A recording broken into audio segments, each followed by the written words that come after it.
Former Vice President Joe Biden says he would do everything within his executive power to make sure Americans wore masks in public if he were elected president.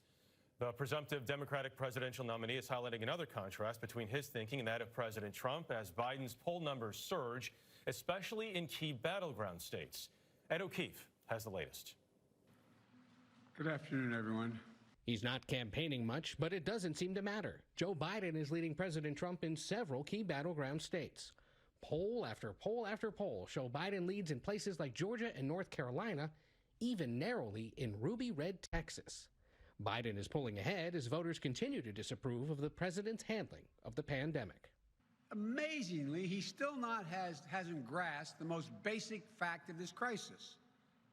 To fix the economy, we have to get control over the virus. And his job isn't to whine about it. His job is to do something about it, to lead. Biden continues to search for his running mate. CBS News has learned that one-on-one interviews with potential VPs, all of them women, are set to begin after July 4th. Meanwhile, voters in Kentucky and New York are still waiting for the results of Democratic primaries held last Tuesday. Official results aren't expected until next week because a record wave of absentee ballot requests caused by the pandemic are still being counted. When results are announced, it's likely a group of younger, minority, and liberal challengers will prevail over well-funded incumbents and party favorites. Hey, what's up, y'all? Any of y'all 18? Y'all go vote yet? Y'all vote today? In the New York area, 3 black men, 2 of whom would be the first openly gay black men in Congress, are poised to win primaries in predominantly Democratic districts. And in Kentucky, State Representative Charles Booker is leading moderate Amy McGrath in the race to take on Senate Majority Leader Mitch McConnell.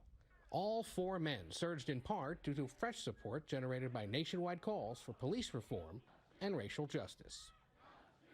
And Ed O'Keefe joins us now from Washington, D.C. Ed, want to ask, it's taking several days to determine who is winning some of these primary races.